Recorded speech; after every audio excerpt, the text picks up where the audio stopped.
He'd been too close to certain circles, too honest about his values, too unwilling to bend. And in an industry that demands silence, independence is a threat. Tucker didn't just turn down Friday. He walked away from raunchy roles, refused to cuss and stand up, stopped chasing box office hits. He chose to protect his image, but in doing so, he challenged the system that created it. Katt, who's also faced his own battles with industry blacklisting, seemed to recognize the pattern. And in Tucker's story, he saw a warning. This is what happens when you don't conform. Because in Hollywood, growth isn't always rewarded. Sometimes it's punished. Chris Tucker's career didn't end with a scandal. It ended with a whisper. That's how Hollywood works. When it wants you gone, there's no press conference.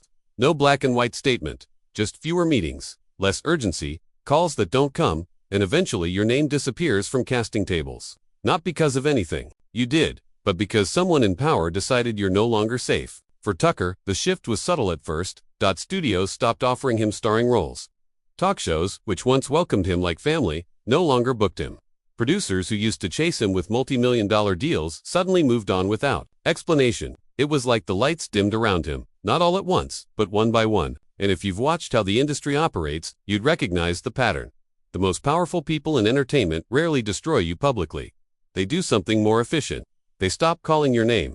It's what Katt Williams hinted at when he spoke about Tucker's choices and his silence. Tucker didn't out anyone. He didn't expose secret parties or names. He just lived differently. He backed out of roles.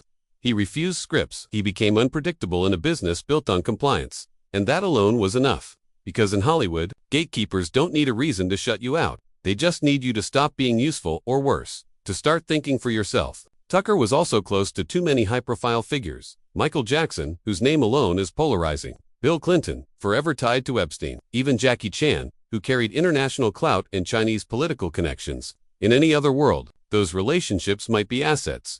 But in post-Epstein Hollywood, they became liabilities.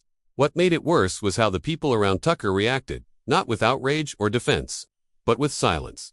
The same platforms that used to celebrate him, the award shows, magazines, late-night stages, said nothing. And silence is never neutral. In an industry built on image, silence is a verdict. It's permission for others to move on without asking questions. And when nobody speaks up for you, your absence becomes your obituary. Chris Tucker wasn't erased because he failed. He was erased because he wouldn't play the game. And in an industry run by unspoken rules and closed doors, that might be the most dangerous choice of all. Chris Tucker's disappearance wasn't just professional, it was spiritual. By the mid-2000s, Tucker wasn't just saying no to movies, he was saying yes to something else entirely. God. He started turning down roles that conflicted with his Christian values. No profanity, no sexual content, no drug jokes. In Hollywood, that's not a creative choice, it's a declaration of war. He walked away from Friday's sequels, even when Ice Cube offered him millions.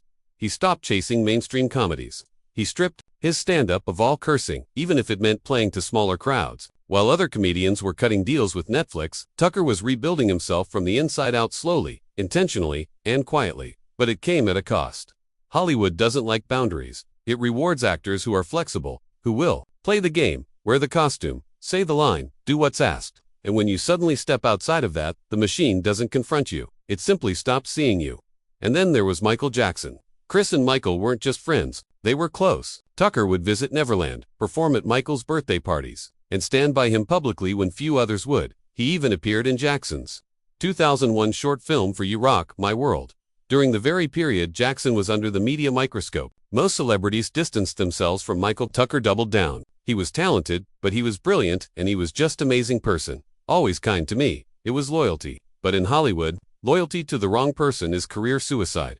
Especially when that person is the most controversial pop icon on the planet. When Jackson's name was later linked, however briefly, to Jeffrey Epstein's Palm Beach estate in the 2024 unsealed documents, that connection retroactively cast a longer shadow on Tucker, to the man who flew on Epstein's plane, the man who stood beside Jackson, a man who stopped showing up to parties, sets, and press junkets.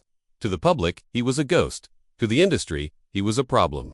Faith gave Tucker peace, but Hollywood interpreted it as resistance. His refusal to conform, combined with his high-profile friendships and disappearing act, made him feel like a wild card in a business that hates uncertainty. And so, the doors stayed shut. Not because he failed, but because he changed, and the industry never gave him permission to do so. For over a decade, Chris Tucker lived like a ghost in Hollywood. Not disgraced, not forgotten, but quietly boxed out. His absence became one of the industry's longest-running mysteries. No scandals, no arrests, just a vanishing act from one of the highest-paid actors in the game. But Chris wasn't hiding. He was rebuilding on his own terms. In recent years, Tucker has slowly re-emerged, not through blockbuster films or flashy comebacks, but through purposeful reappearances, a surprise stand-up tour, a few interviews, a new tone. No drama, no bitterness, just gratitude, peace, and God. The same industry that once shelled him now watches from a distance as he reinvents himself outside its grip. In 2021, he appeared on Club Shay Shay with Shannon Sharpe. Relaxed, smiling, and honest, he talked about his early career, his decisions, his faith, and most notably, he confirmed what many had long debated. There was no defensiveness, no over-explanation, just a man finally ready to own the truth. Not of wrongdoing, but of proximity. He didn't run from it. He simply stated the facts and moved on. That moment spoke volumes. It showed the world what many forgot. Chris Tucker never needed saving. He was just never willing to play the part they wanted. Today, Tucker keeps a low profile. He still performs stand-up. He still supports causes he believes in. He still shows up where it matters, quietly visiting churches, serving in his community, and picking roles with care. He's rumored to return in Rush Hour 4, but even that feels secondary now because what he's built outside of the spotlight might matter more than anything he did under it. For a man who walked away from 20 million roles, who turned down sequels, and who said no to the compromises others accepted as standard. Peace is the greatest success of all.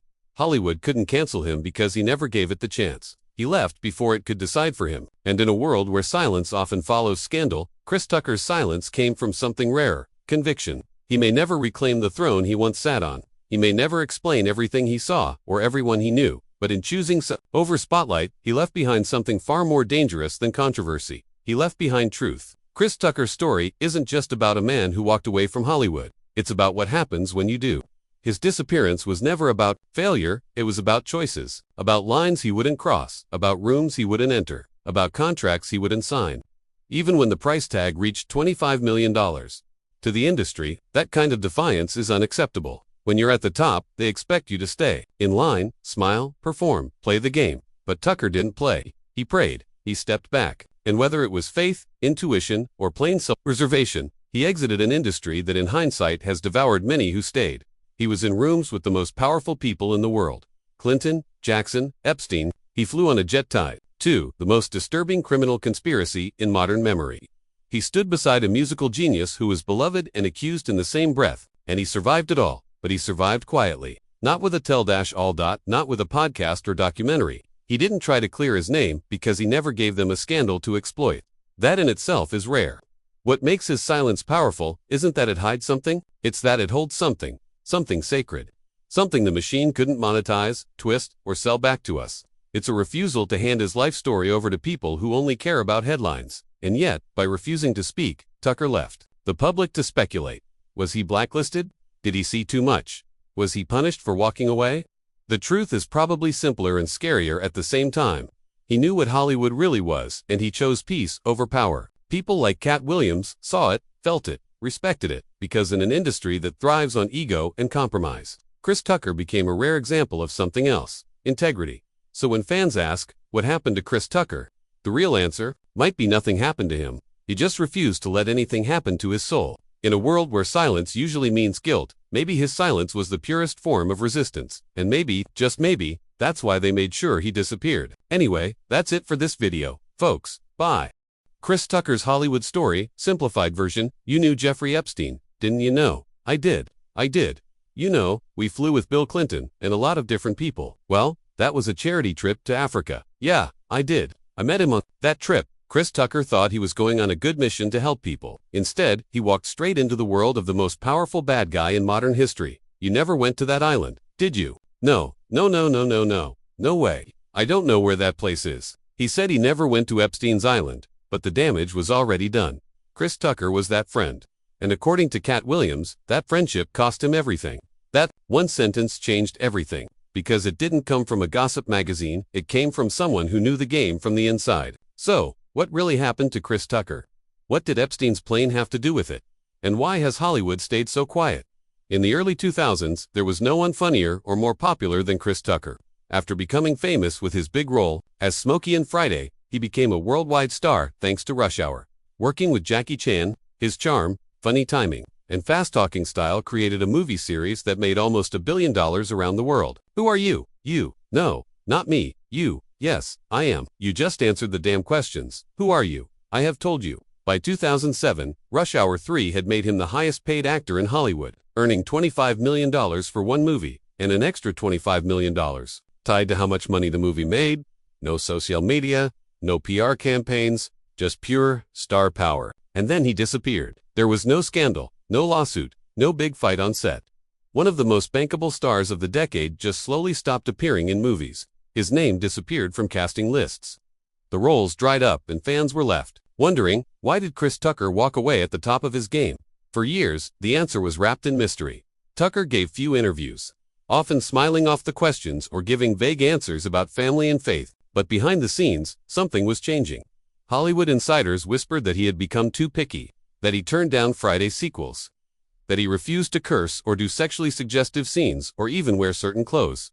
The idea was that Tucker got in his own way, but others saw it differently because Chris Tucker wasn't just stepping away from Hollywood, he was stepping away from the machine, the same machine that turned stars into symbols and symbols into property. His refusal to play along didn't look like confusion. It looked like rebellion. And if you listen closely to people like Katt Williams, you realize this wasn't just about a picky actor. This was about a man who saw what the industry really wanted behind the scenes and said no. The press painted it as a career slow period, but those who knew better knew it was a blacklisting. One minute, Chris Tucker was standing next to Michael Jackson, traveling the world with Bill Clinton, eating dinner with billionaires. The next, he was barely working, rarely seen, and almost impossible to book. For an actor who once had offers lined up from every studio in town, this kind of freeze-out didn't feel natural. Something had happened, something powerful enough to shut the door on Chris Tucker's career without ever saying a word. For years, the rumors spread online. Claims that certain celebrities had flown on Jeffrey Epstein's private jet, known infamously as the Lolita Express. The names were usually the same: Clinton, Dershowitz, Prince Andrew. But then, a new one appeared. Chris Tucker. It wasn't just guessing. In 2002, Tucker did fly on Epstein's plane, along with former President Bill Clinton, humanitarian Kevin Spacey, and others on a diplomatic trip to Africa. The purpose was good: raising AIDS awareness and promoting economic development. The look of it, not so much. In a later interview, Tucker confirmed the flight, but his tone said more than his words. You knew Jeffrey Epstein, didn't you? Yeah, I did. You know, we flew with Bill Clinton and a lot of different people. Well, that was a charity trip to Africa, and I met him on that trip because it was his plane. He made it clear he didn't know Epstein personally, that it was about the cause, not the company. And for many, that was enough. But for others, it raised a scary question. How does someone end up on Epstein's private jet without knowing it? Because one thing was certain. Epstein didn't just let anyone aboard. He chose passengers carefully. Powerful people, influencers, entertainers. His plane was more than transportation, it was access. A soft entrance into his inner circle. Sometimes it started with one flight, a charity event, a handshake at a fundraiser. But behind that smile was a man running the most elite trafficking network in the world. So while Chris Tucker may have been innocent, his presence in that circle, on that jet, couldn't be unseen. And in an industry that operates on whispers, not evidence, even being close can destroy you. What made it worse was the timing. This was when Tucker's career should have been in full swing. Rush Hour 3 had come out in 2007. He was commanding top dollar. Sequels were being written. Studios wanted him. And then suddenly, nothing. It's not hard to imagine the unspoken meetings. In an age where guilt wasn't required, just a Google search, Tucker became a liability. Not because he did anything wrong, but because he'd been in the wrong place, near the wrong people, at the exact wrong time. And the industry doesn't wait for the truth, it just moves on. For fans, Chris Tucker's role as Smokey in the 1995 cult classic Friday was unforgettable. It wasn't just his breakout role, it was a defining performance in black comedy. The chemistry with Ice Cube, the quotable lines, the wild facial expressions, Smokey was iconic. So when Next Friday hit theaters in 2000, fans expected more of the same. But Chris Tucker was nowhere to be found, and the rumors started. Some said he wanted more money. Others said he'd gotten too big for the hood. But when Tucker finally spoke up, he gave a different reason entirely. His faith? Back then, I got to tell you, one of the reasons why I didn't do the second one because of the weed. Because I said, man, that movie became a phenomenon. I don't want everybody smoking weed.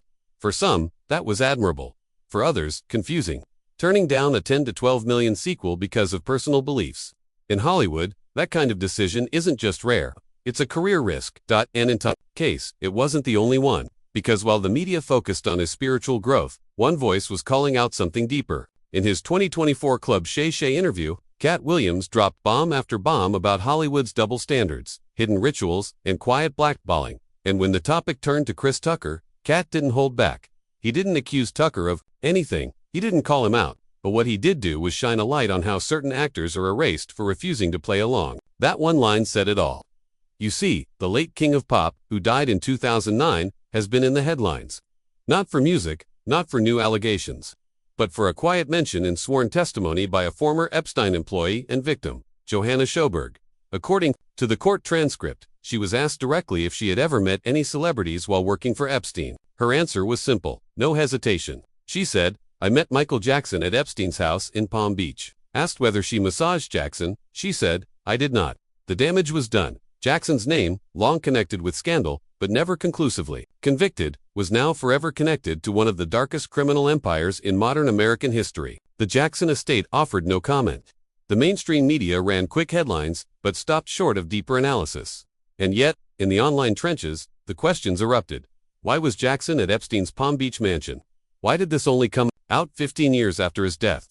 Why was the deposition sealed for so long, and why was it unsealed now?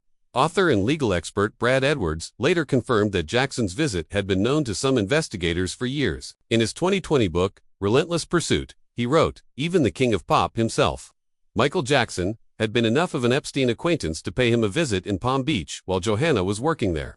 That small phrase, Epstein acquaintance, was never explained. Michael Jackson was not accused of any wrongdoing, but in a scandal built on association, secrecy, and power. Sometimes being in the room is enough to change everything. Anyway, what Katt was really saying without saying it is that Chris Tucker knew too much.